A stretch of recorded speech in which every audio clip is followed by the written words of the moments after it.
To trust is to risk. Hi, I'm Brian Pombo. Welcome back to Brian J. Pombo Live. What we have here is a scene from Raiders of the Lost Ark. I'm not sure if you've ever seen it, or if you've seen it, at least seen it recently.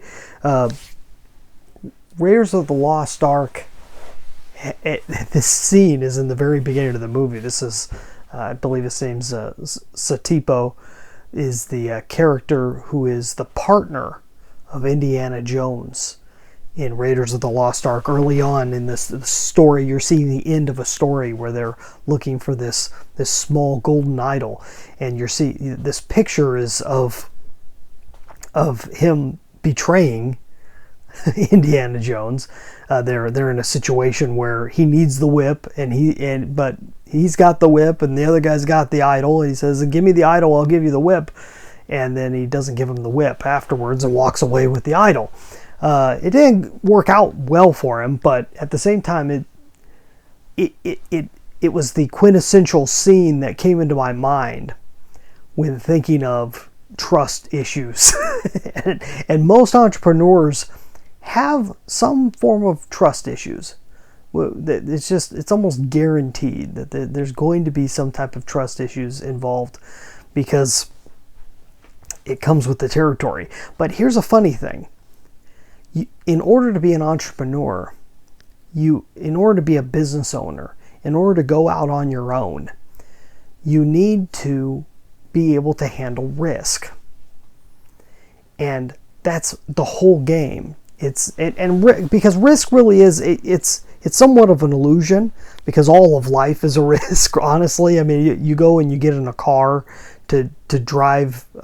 Most people on a daily basis get in a car to drive around, and you are taking huge risks. Statistically, you are taking one of the greatest risks of your life by getting behind the wheel of a car.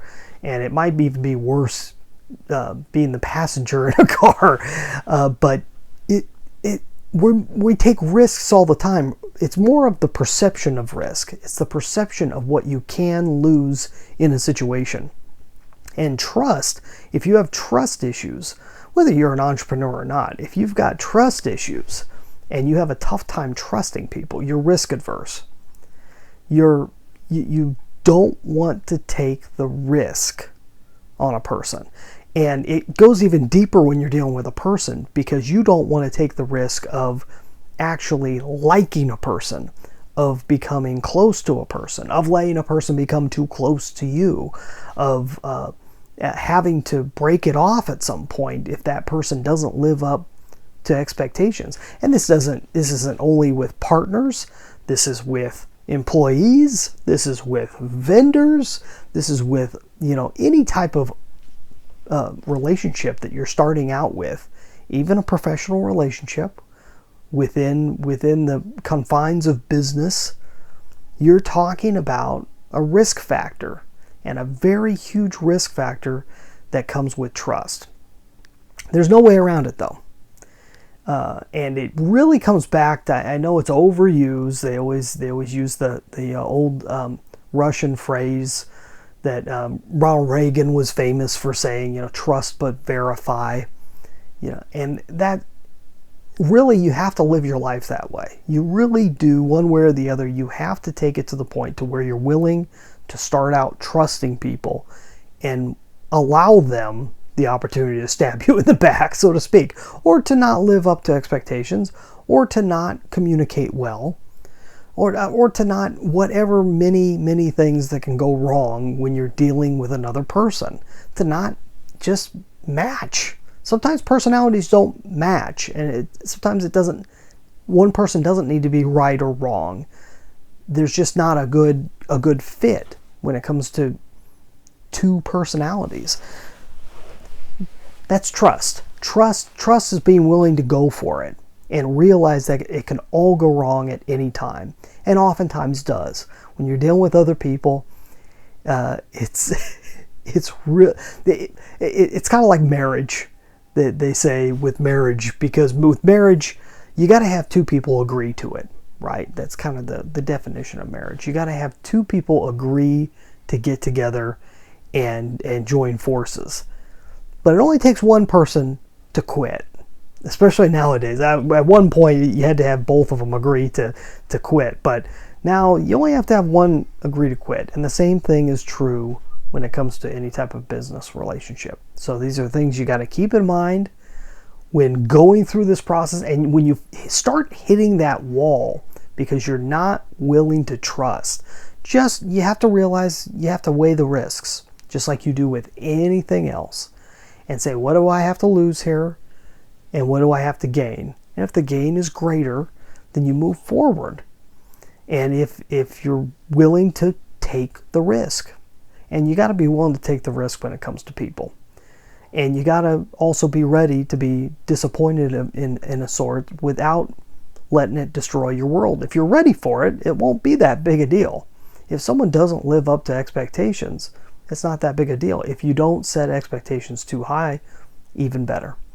So I wanted to hit on this issue because I see it a lot with my friends and with partners out there, that they start hitting a wall where they can't go any further because they can't stand to trust anybody.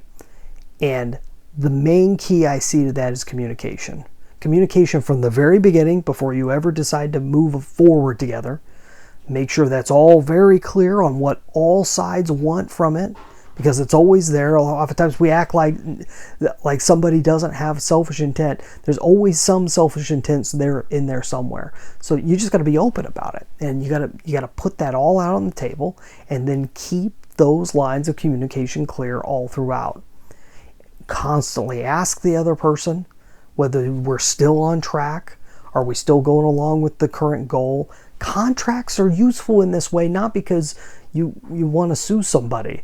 Contracts are useful because it helps keep everyone on the same page. It helps remind people what the goal is, where you're actually going with this, what you agreed to, not because you think that they're not going to hold to it, but because it's helpful, because people are forgetful and people start going in this direction or that direction, and people are scatterbrained.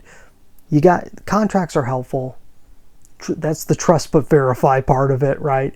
And communication is the end all. You just gotta keep communicating. Be willing to risk working with somebody. Be willing to weigh the risks of what could possibly go wrong, and be ready for it. And don't take it so personal. This is life. These things happen, right? That's all I got for you today.